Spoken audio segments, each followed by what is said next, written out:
My name is Mira. When I was a child, there was a boy in our neighborhood named Arjun. He was my brother's best friend. Our houses were next to each other, so Arjun came to our house almost every day. If brother was playing cricket in the street, Arjun was there.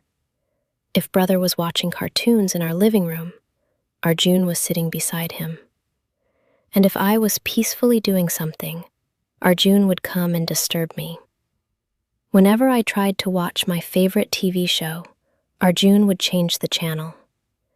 Whenever I played with my toys, he would tease me.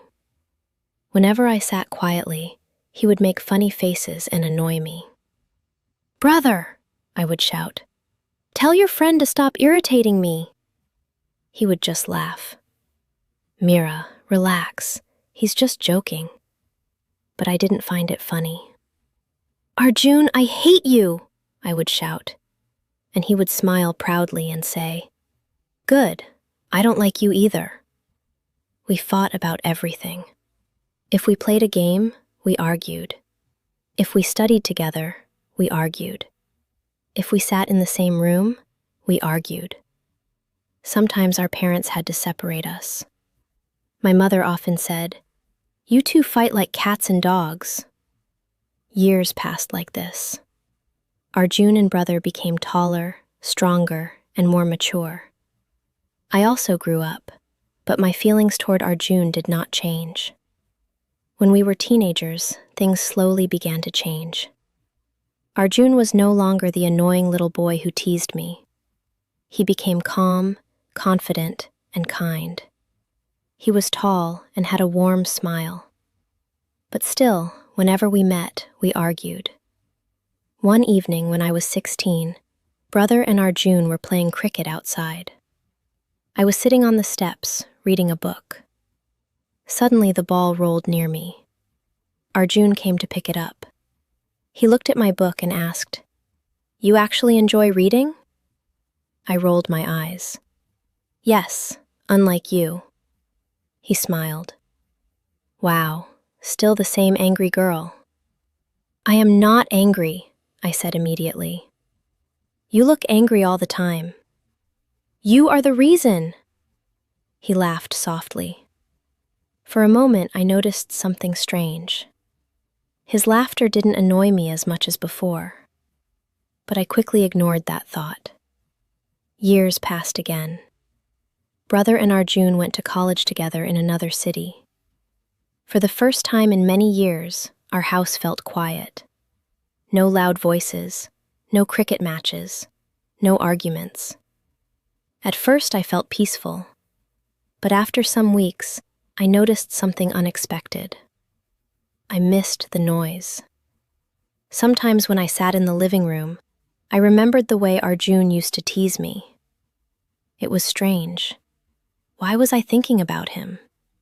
I pushed the thought away. Life continued. 2 years later, during summer vacation, brother came home, and of course, Arjun came with him. I was now 20 years old. When I opened the door and saw them, I was shocked. Brother hugged me happily, but when I looked at Arjun, I didn't know what to say. He looked very different. He was taller, more mature, and more handsome. That evening, we all had dinner together. Arjun spoke politely with my parents and helped my mother carry dishes to the kitchen. I watched him quietly. This was not the same boy who used to steal my snacks and tease me. Later that night, brother asked me to bring some tea to the terrace where they were sitting. When I reached the terrace, brother suddenly said, "Oh, I forgot my phone downstairs," and he ran away. I knew he was lying. He wanted to leave me alone with Arjun. For a moment, there was silence. Arjun looked at the sky. "The stars look beautiful tonight," he said. I sat on the chair, still feeling awkward. "Yes," I said softly. After a few seconds, he looked at me and smiled. "You've changed." "What do you mean?" I asked. "You used to shout a lot more." "I still can. I replied. He laughed. For the first time, our conversation felt calm, not like a fight.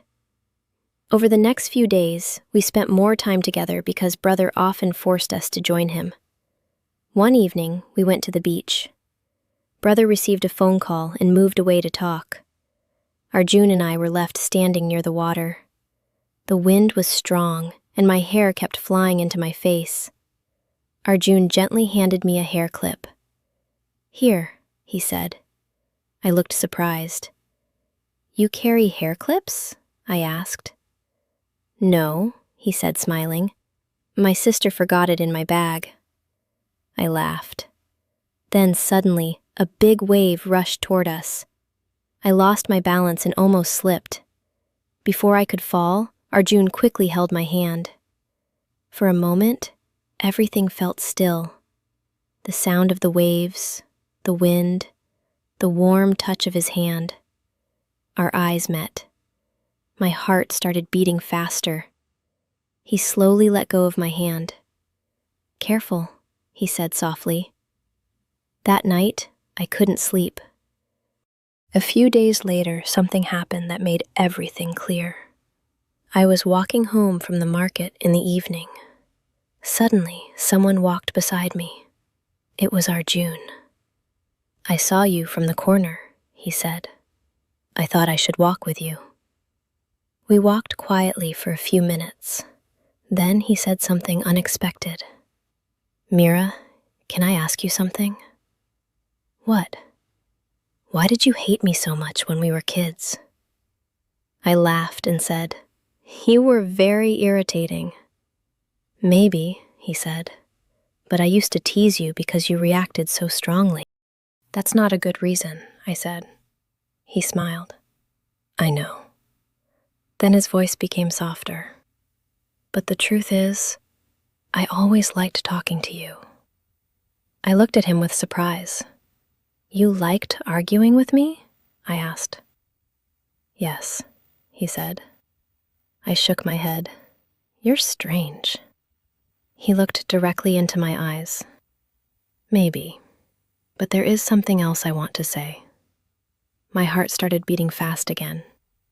"I think, somewhere between all those fights, I started caring about you," he said. I stopped walking. "What?" He looked nervous for the first time. "When we went to college, I realized something strange," he continued. "Life felt quiet without you shouting at me. Mira, I think I like you." I didn't know what to say. For years we had only argued. And now he was confessing his feelings. But when I looked at him, my heart felt warm. I realized something important. All those years of fighting, we had also spent so much time together. We knew each other very well. And somewhere along the way, my feelings had changed too. I smiled slowly. "You are still irritating," I said. He looked worried. "But I think I like you too." His face immediately brightened. "Really?" I nodded. "Yes." For the first time in our lives, we didn't argue. We just smiled. From that day, everything felt different. Our conversations became softer. Our teasing became playful instead of angry.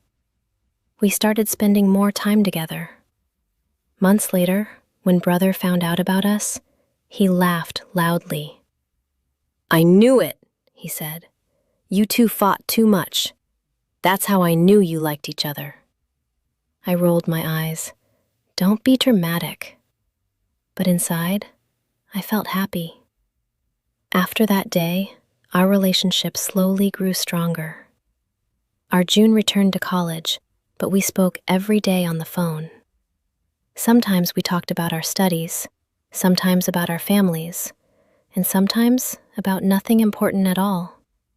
But even those small conversations made me happy.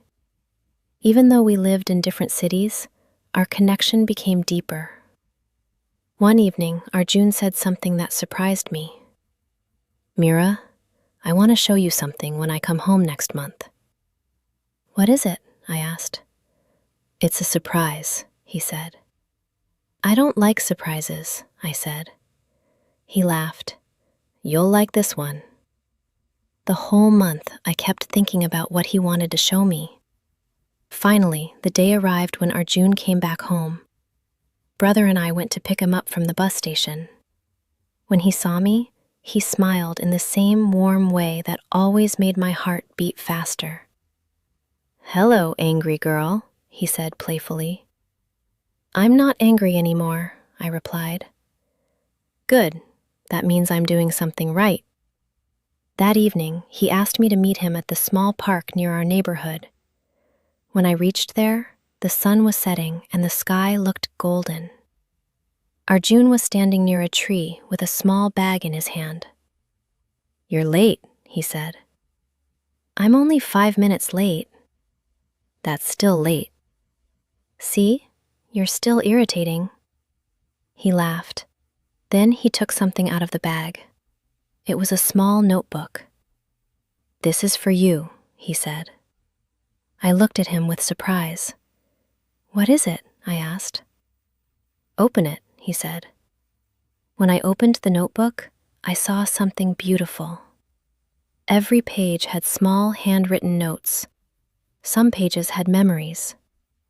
Page 1. The first time Mira shouted at me because I stole her chocolate. I looked at him. "You remember that?" "Of course." I turned the page. The day Mira slipped near the beach and I held her hand. My cheeks turned warm. Another page said, "The day I realized I was in love with the girl who used to fight with me." I looked at him again, feeling emotional. "You wrote all this?" "Yes," he said softly. "Why?" "Because our story started long ago. I didn't want to forget any part of it." For a moment, I didn't know what to say. No one had ever done something like this for me. "You're becoming very romantic," I said quietly. "Only for you." We sat on the bench and talked for a long time. That night felt peaceful and beautiful. But life is not always easy. A few months later, Arjun got a job opportunity in another city. So Arjun moved to the new city and started his job. At first, the distance was hard. I missed seeing him every day. But we continued talking, encouraging each other, and supporting each other. Sometimes he surprised me by coming home during weekends. One evening, he arrived without telling me. I was sitting on the terrace reading a book when I heard a familiar voice. "Still reading big novels?" I turned around and saw him standing there. "Arjun!" I ran toward him, smiling widely. "You didn't tell me you were coming." "I wanted to surprise you." That night, we talked for hours under the stars. "Do you remember our childhood fights?" he asked. "Yes." "Sometimes, I think those fights were the beginning of everything." I nodded. Maybe we needed those years to understand each other. He looked at me gently. "You know something, Mira?" "What?" "You are still the same strong girl." "And you are still the same annoying boy." He laughed. "Maybe that's why we work so well together." Years today patience, trust, and understanding. One evening, Arjun asked me to meet him. When I arrived, he looked a little nervous. "Why are you so serious?" I asked. He took a deep breath. "Because I want to ask you something important." My heart started beating fast. He looked into my eyes. "Mira, we have known each other almost our whole lives." "That's true." "We have fought, laughed, grown up, and learned together." "Yes." Then he smiled softly. "Will you continue this journey with me for the rest of our lives?" For a moment, I couldn't speak. The boy who once stole my chocolates and made me angry was now asking me to spend my life with him. I felt tears in my eyes. "Yes," I said. His face filled with happiness. And any moment, I realized something beautiful. Sometimes love does not go suddenly. Sometimes it grows slowly through years of friendship, arguments, and memories.